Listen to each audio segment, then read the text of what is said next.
The look on your face when you finally shoot your target buck. Yes, it happened. First light, haven't even walked over to him yet. I can't even see him right now.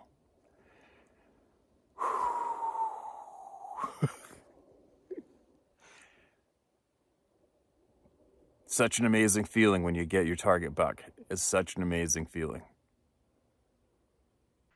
A hunting video talking about hunting. I've done this forever. Crazy. But I think it's a good time to do it. Even though it's at the end of the season for most people around here anyway, around North America. I think there's 9 days of hunting left on the coast of BC for deer and maybe a couple other spots along British Columbia coast for blacktails, etc. But that's about it. It's all she wrote. Done. Now, one thing that I want to share with those who may be curious is how I located and stuck with a specific buck until I harvested him. All right. I know there's a lot of people out there that do that, and I love watching it. It's probably the ultimate personal challenge you can have with yourself, right? It'll challenge your patience. it'll challenge what's another way to put it? Your discipline, your patience, your nerves. It'll challenge your nerves to the max, especially if you have left your family and taken time away from work and the family to go somewhere, to go on that hunting trip. And then to top it off, you're going to try to stay on a specific buck. It's a big gamble, man. It's a big gamble. There's possibly there's more of a chance you're going to go home with nothing if you stay focused on that one particular animal, especially if it's a mature or a past mature age of game species, because they know how to elude human beings, right? Anyway, now, in case anybody's curious of how it works, how I go about my thing. Obviously, I've been obsessing over black-tailed deer for quite some time. I've hunted other game species. I've guided multiple species. But I chose to, because it wasn't too far from where I was living at the time, I chose to obsess about this one particular zone I found on my own and kept secret. And I only wanted to locate and harvest big, huge, crazy, monstrous bucks, which I knew the bloodline was there. That's what I was doing, then moved away. And it makes it a lot more tougher, although I do have cameras out there still. And yes, I will be, and I do hunt that area still, just not as much, not full time, right? And I've always wanted to, because of me obsessing with black-tailed deer, I have been missing out on a bunch of other hunting opportunities in the fall, right? Mule deer, white-tailed deer, going to new places, traveling in the interior of British Columbia, taking advantage of all this, miles and miles of untouched public land, right? Exploring, finding new spots. And it kind of was something that bothered me, in a way. Not overly, but enough to, it's just eating at me to, get out there and experience more before it's too late. Go hike and find new areas. Right? So that's what I've been doing the last 3 years. I did not have a clue what kind of blood, maybe blood meaning genetics, in this particular zone I chose. A couple days drive to get there, middle of nowhere. But I was hunting elk and moose there a couple times. Did okay. Not terrific hunting, but okay. Lots of grizzly bears. And then after my elk season ended, actually, no. I was working on a whitetail spot, and that got trashed. I bumped into a couple other guys from not too far from there, and they'd been there before, and that's enough to make me move off. I don't want to share with somebody else, right? I don't want to be in competition with somebody else. I want to be able to find a place where I can confidently hunt it, hopefully only harvest mature animals, and if I do get lucky and come across a great big huge buck, I want to be able to have confidence that it's just between me and him. And nobody's chasing me, nobody's going to bump into me, nobody's after him as well. And that's what I try to look for. And I realize, yes, I know it is a hard thing to do, but you can do it in this province. So, found a spot. I'm going to give you the whole story of how this has gone down so far. Found a spot, found a trail. In the first 10 minutes, just notice this trail is pounded on. No boot prints, no parking vehicle parked, nothing. Nobody. Right in prime time. Mid-November. I'm like, what the hell? Crazy. All right, well, let's throw a camera out right here. And in 24 hours, on that camera was a 7x6 whitetail, a great big 4x4 whitetail, a beautiful great big 4-point mule deer, which needed some more years to live. A few other smaller bucks. And I thought, and I went and checked that camera the very next day. And I saw all this. I think I had 5 or 6 or 7 different bucks of white-tailed mule deer on that camera. I'm like, you got to be kidding me. No way. Bingo. Found a spot. So I started working that area. And it took me, I threw down a few more trail cameras because I want to find, trail camera's not going to kill anything. It's not cheating at all. A trail camera is not going to harvest a game animal. Right? I don't know why some people get their nuts in a knot over a trail camera. But anyway, so I threw down what trail cameras I had, spread them out over this particular area, the zone, to see if I can't find where these bucks might be going to and from, what timber they might be frequenting, just trying to figure it out, the lay of the land, trying to figure out where these animals may be coming from. Are they migrating, or do they live year-round? I don't know, but I'm going to find out where the does are, which I call the bait, learning which way the wind goes and what time of day the wind goes. You just start to put it all together, right? Get to do all your typical intel that you need right off the bat. What time does the wind change? Which direction does it predominantly go? How am I going to enter this area? Which area should I stay away from? Where's the bedding zones? Is there a rut sign here? The whole 9 yards, right? Just start ticking off your checklist. Threw in a couple of cameras. And I think it was 2 days later into that spot, I checked the camera. And while I was checking that same camera, down in this ravine, this great big old revert, huge mule deer was walking right by me, out of sight of me, about 25 yards away from me. Maybe 40. Probably 40 yards. Didn't know he was there. I don't think he knew I was there, otherwise he would have been running. And I caught what I am after on that trail camera. A past his prime, massive, old, huge buck. Bingo! Game on! Yes! Right? Now my game is kicking into gear. I think I stayed on that buck for over a week. I'd have to look back. It's definitely a handful of days because it seemed to me he vacated the area. I'm like, oh no, shit. Where did he go? Where did he go? And I started to track him on that particular day, but then he got mixed in with a bunch of other deer and started heading towards some thick bedding area. And I didn't want to blow him out of the bedding area, so I backed away. And I started doing hikes all around that particular bedding area over the next handful of days.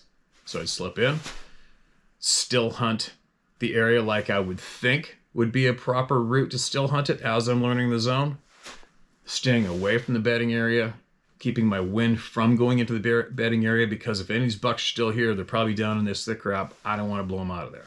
I want to just pick up the outside edges, right? It's like doing a horseshoe. Just picking out the outside edges at the farthest point I can get where I think it's still going to be the same animals in this area. Picking out the edges, tightening the noose. You're tightening the noose. You're getting your intel, getting your tighter and tighter and tighter and tighter and tighter until I am confident that I have found the zone where I'm probably going to harvest a buck or this buck, right? Meaning right next to bedding or right next to feeding, wind is right, possible does. Put it all together. And I was doing huge hikes in the morning. I slip in there, I hunt the zone, nothing. All right, shit, where should I go today? So I'm going to go to a new zone, but farther away. And I'm going to do a massive day hike way over there to see what kind of signs there and see if there's even a better spot that I haven't found yet and see if the deer that I'm looking for here is maybe going over there. And I spend a whole day doing that. And then I come back to where I found that buck on the trail camera, and I would still hunt that place perfectly in the morning again. And then I would choose another entire big zone, like 4 corners, right? It's like the compass. I'm going to try to the west. I'm going to try the east. And then the next day, the third day, I'm going to try the north. I'm going to try the south for the afternoons, big hikes. And then I come back and hunt the original zone. Still hunt it perfectly. Don't let the wind go into the bedding area. Still hunt it. Hopefully I pull it off and it happens over here. And I got lucky. And if it didn't happen, it didn't happen. If it didn't happen right where I was hopefully anticipated to happen. I didn't see that one big old revert for about a week, I think.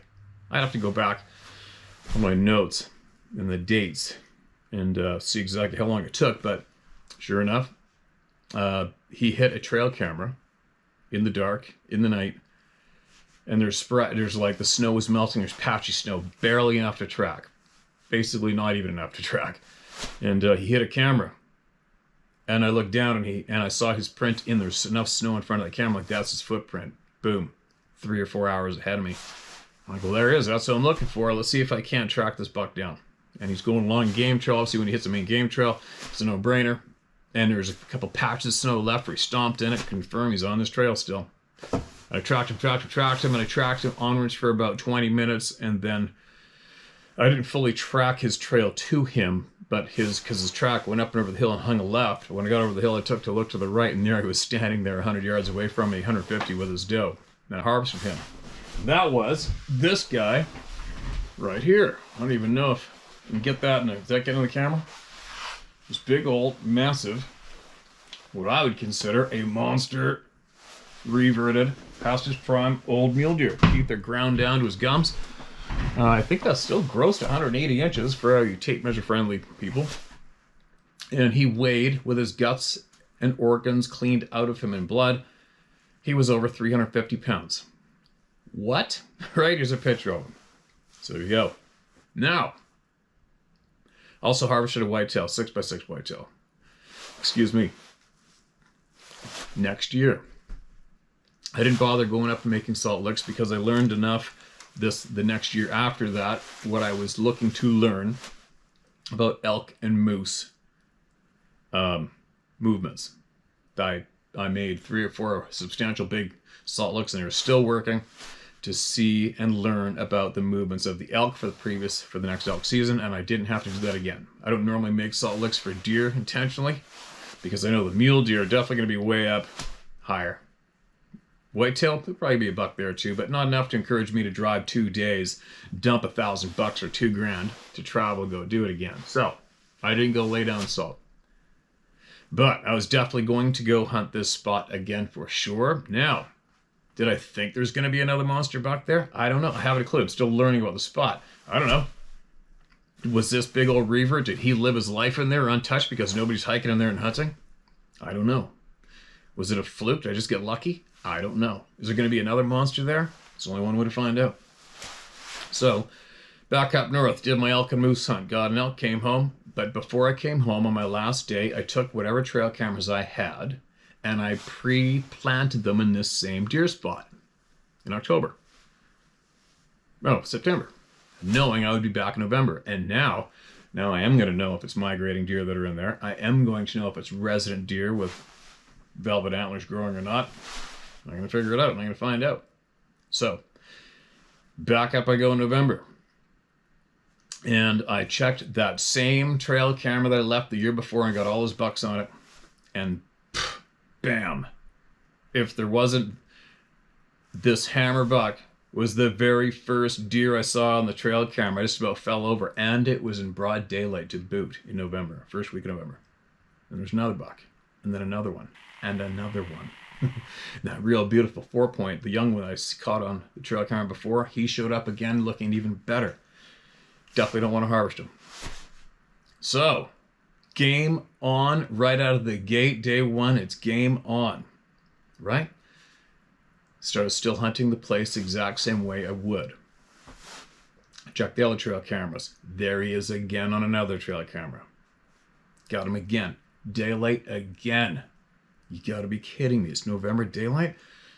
Nobody hunts in here. No way. Kept hunting. Now I'm not leaving until I get this buck. I'm not leaving until I get this buck. That's my mind. And I'm also manifesting it in my mind. I'm telling myself I am. Tell you what, a lot of people share that, manifesting the boxer and the knockout punch, the baseball player and the home run hit. Athletes, whoever, you manifest what you manifest in your mind will come true most times. So in my mind, 100%, I am convinced I am going to harvest this buck. It's just a matter of when. I mean, obviously, who knows? But it's always better to stay positive, right? So, but that is what I do. I never, ever go in the woods without the absolute conviction thought of, I'm going to get one. Oh, I'm going to get one. No matter how bad the conditions are, I'd never go in the woods with a different mindset other than, I'm going to get them. I'm going to get them. Not today, I'll get them tomorrow, but I'm going to get them. So anyway, I did take a handful of video, but not too much. This is one time that I usually pack a video camera with me, and I want to try to video as much as I can. And I didn't care. I didn't care about videotaping anything. I let my other YouTube channel fizzle. You normally try to make videos for it daily. Nope, I don't give a shit about nothing. I went tunnel vision, me and this buck. That's all that matters, and I don't give a shit about nothing else. And I would get up and hunt from dark in the morning until the sun went down in the evening, every single day. And I did the same pattern. I still hunted the spot, checked out my trail cameras where I thought hopefully maybe he'll come by. I'm still not convinced I know where he's going or where he's coming from or where he's bedding. And I'm still avoiding the bedding area that I made myself aware of the previous year. And it's still a bedding area today. So, again, I'm still hunting the same place in the morning.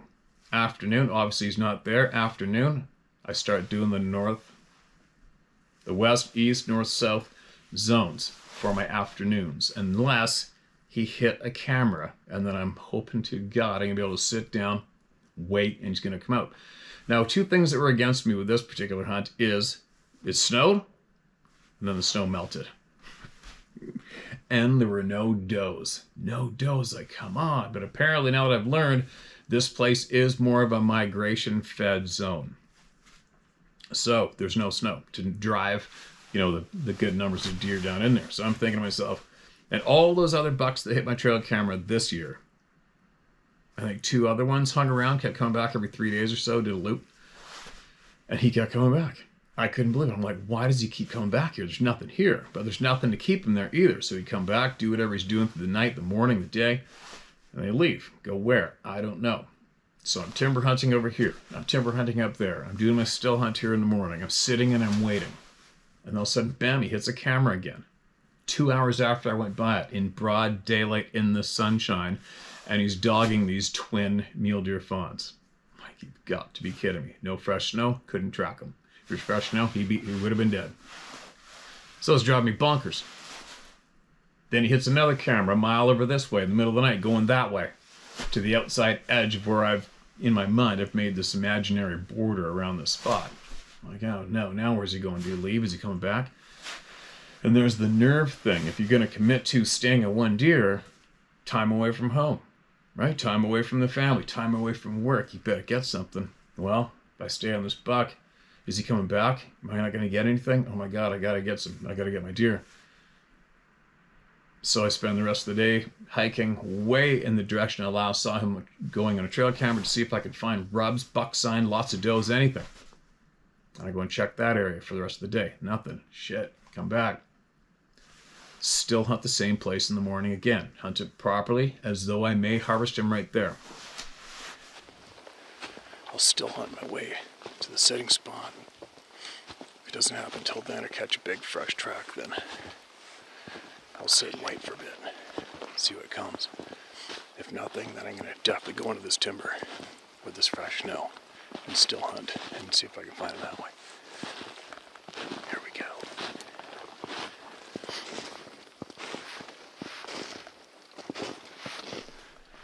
But I guess predominantly what I did to stick with one deer was definitely had a handful of trail cameras. Definitely helped me just to know he was still in the area. That's all the camera can do.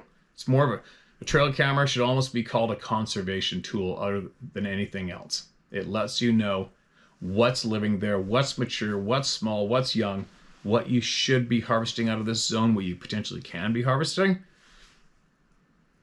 And it ensures that you utilize your time to the best you can as well, right? You want to hold out, get that larger buck with more meat on it. People say, we can't eat antlers. Yeah, well, if you're after meat, then you're probably going to want the big, huge body buck, which coincidentally has big antlers on average too, though, right? So, there you go. And once you get the cameras laid out, you already found your buck. Maybe you found a buck previously, maybe seen it across the road in the headlights one day. Maybe some non-hunters mentioned something about seeing a huge buck over here. Whatever, however you find your spot, you find it, and then you start to dissect it. And that's what I did. And I kept on reverting back to this one particular spot where I could look down. The bedding area is further on, about 300 or 400 yards in front of me. And this is a regrowth logged off area below me, and there's one mule deer doe and 2 twins there for bait, which I call it, and that was it.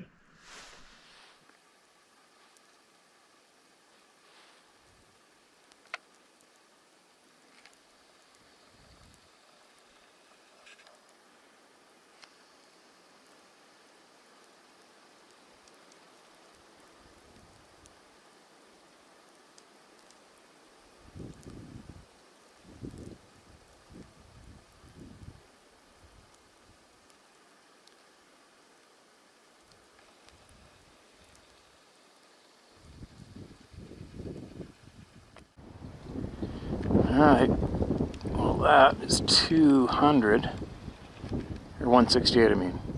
Right there, that's where my scent gland's tied up. That's the trail he's been using. He also comes right along this one, all the way along here. He went through here at 3:30 in the morning. And he came out of there 10 o'clock in the morning yesterday and 5 o'clock the day before. So he's crisscrossing everywhere. So I got my coffee, my snacks, rattling horns, my rest, and my rifle. Let's see what happens. As usual, right? Story of my life. There's the same story when I was after the biggest blacktail of my life, which I nicknamed Zeus the Moose. There was one doe with twins, a spike, and no snow the whole fall, and me and him doing figure eights and circles around each other. It was like, I'm like, I couldn't believe it with this particular buck. I'm like, really? Here we go again? Really? No does and no snow? Oh my God. Gotta be kidding me. Yeah, had there been fresh snow, I would have harvested him probably within 4 days. Now, on a particular day of the harvest day, I'm going to share something really bizarre, but it's the honest to God truth. The buck had struck up with a doe down near the bedding area, got him on a trail cam, made a horrendous rub. See his tracks all over the place, and I'm probably heard me mention this before in the hunting apps. A buck rubs, when they're making a whole pile of rubs, they're with a doe. Probably 99% of the time. I learned that on my own. When a buck is with a doe and she's just feeding away, he is freaking out, ready to go, trying to be patient, and he's just standing there beating the shit out of trees. That's what they do. So, by the telltale sign of this fresh rub he made overnight, I'm like, he's with a doe. There's a doe down here. Started to track him. He went down into the thick bedding area. All right. Set up above. No, I was going to go down to another spot lower in the timber and wait there because I knew they were in there. Way down the bottom of the mountain. So the following morning, I get up in the morning, and normally I would go in there, check that one trail camera, and I would still hunt my way deathly slow, still hunt my way all the way up and around the mountain into my zone, because that's the route he's been taking back and forth for a handful of days. And then I would go up top, get in my little view spot, and I would sit there and wait. Hopefully see a doe I could sit on for a while and wait, or bump into him. Now, keep in mind, this big old bastard was with a doe for sure. I don't know how many does. It was probably that doe and the twins, probably. Maybe there's another one there. I don't know. But either way, he's with these does in the bottom. And he went into that bedding zone. He got him on the camera. Now, I should have. Your average person wouldn't have left the bottom of the mountain. You wouldn't have left, right? Because he's there right now, right? My guts were screaming at me to basically half trot all the way up the mountain. What? And not even go and sit and wait down close to the bedding area. My guts are screaming, get up there, get up there, get up there. I'm not kidding you. And this is after, that was 11 days. 11 days. They're doing the same routine. Still hunt as slow as I can. Still hunt. I was seeing deer doing that. Still hunt as slow as I can, up and around. Get my sneak over to my little observation knob, sit down, get comfortable, have coffee, and watch and wait. If anything didn't go down for a couple hours, you can tell if there's going to be anybody feeding or doe there or whatever. Then I'll get up and start hunting somewhere else and hunting the grids on the outside edge of my border that my mind made around the zone. But then my brain starts screaming at me to get your ass up there now. And I learned to go with my guts a long time ago. So I start marching my ass up my route. And I'm hitting trail cameras as I go anyways, just to see if there's anything on there, and I'm not finding nothing on the trail cameras. Nothing. But I still got to check them as I go, because I don't know, he might have went by one of these trail cameras 15 minutes before me. I don't know. I'm not going by that camera, although my guts are screaming at me to just get up there. It's very bizarre, because I left him down there a few hours earlier on a trail camera with the doe making tons of rubs. Who wouldn't hunt down there? See what I'm getting at? So I marched my ass up there. I was literally sweating. It was coming off my face, which I do not do intentionally, because once you get wetted up, sweated up, and it was freezing out, you're going to sit there and freeze to death. So I never move fast enough to sweat enough to get wet. I had sweat dripping off my nose. That's how heavy I was ripping up the mountain. I had one more little hole that I needed to hike away from my observation spot to go check one little hole where I shot the soul revert exactly. Just to check to make sure, right? Otherwise it would have ate me to death not checking that little open hole. Go back there, nothing. My guts are still screaming at me to run over there now. Swear to God. So now I'm going back into stealth mode, because I gotta go over the height of rise of a chunk of land, which potentially skylights myself. Make sure there's a Christmas tree behind me. I'm slipping over the top. Boom, there's a mature mule deer doe 150 yards straight ahead of me to the left feeding. Doesn't see me. Perfect. No way. And I'm not moving my body, I'm moving my eyes more than my head, right? Because it's movement that gets you every time if you haven't seen anything. Like, if you don't see that buck and he is there, whoever moves first loses, right? So I'm trying not to move, and my eyeballs are moving all over the place. I'm slowly moving my head, moving my eyeballs up here, over there, down. Where is he? Where is he? Where is he? I look down, and here's this yearling doe looking straight up at me from 20 yards away. I'm like, oh no. Shit. And this young doe has been watching me the whole time from when I spotted her mom, and then I'm going into predator mode, body language. I'm moving down, getting slow behind cover. And now this little youngster's staring right at me from 20 yards. I'm like, oh no. Because the first time that I'm actually going to sit on a doe for bait. First time after all these days. So I look at the doe and I looked away and I started going like this, body language, trying to look casual. I'm just a moose. Scratch my face. Nope.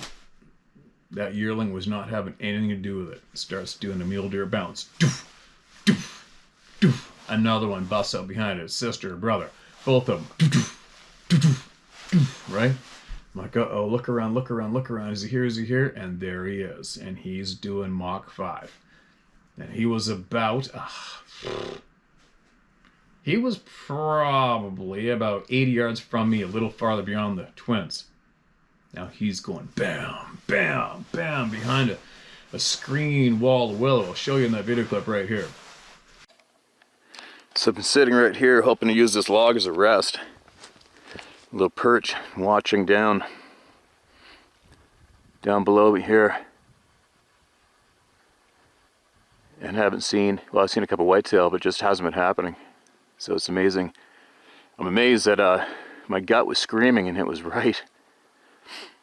But that's where the doe, mule deer doe, was right there. The first muley doe I've seen out here. It's been really tough, and I was thinking, well, if I find a mule deer doe, I'm going to find him.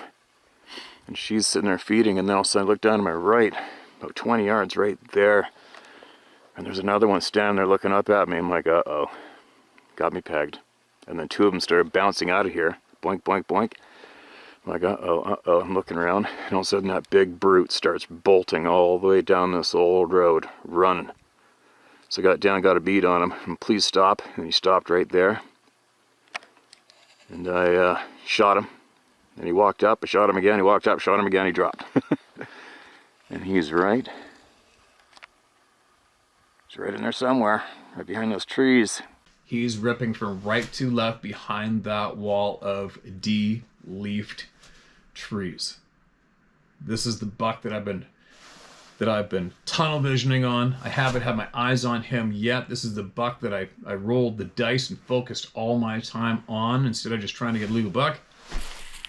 This is the buck that I'm thinking I'm not going to see, but you never know. This is it. This is the moment. And there he is running through those trees. And I'll tell you what, there's part of you screaming at yourself to pull the trigger. Maybe the bull to make through that shit. Right? And I can't see an opening coming up ahead of him. little bit openings that wide in the trees as he's bouncing along. I'm like, oh man, don't do it. I'm actually telling myself, don't do it, don't do it, don't do it, don't do it. Wait. If he doesn't hang it right to the only opening is some Christmas trees, and I thumped him twice in the heart. Got him.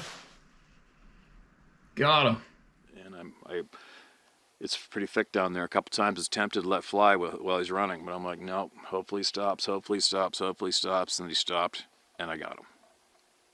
Oh my God. It's pretty exciting. I haven't walked up to him yet, so I'll video record walking up to him. I'll go have a look at this big old buck. He's a real beauty. So much fun. It's such an amazing, awesome feeling when you reach your goal, when you smash your goal, no matter what it is, I guess, whatever you're passionate about in life.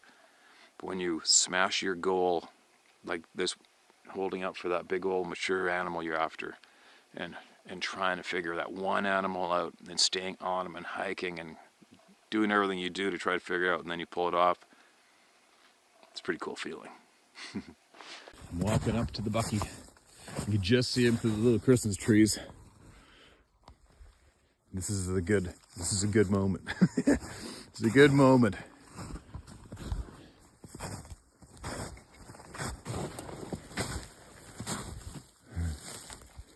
This is what you call a good day. Yeah. Oh man, it feels good to get your target buck. So good. What a beautiful, beautiful little buck. What a great day. Yes.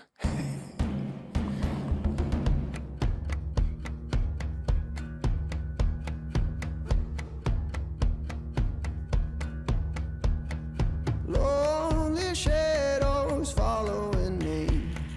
Lonely ghosts come a-calling. Lonely voices talking to me. Now I'm gone, now I'm gone, now I'm gone. And my mother told me, son, let it be. Sold my soul to the calling. Sold my soul to a sweet melody. Now I'm gone, now I'm gone, now I'm gone. Lord, give me that fire. Lord, give me that fire. Lord, give me that fire.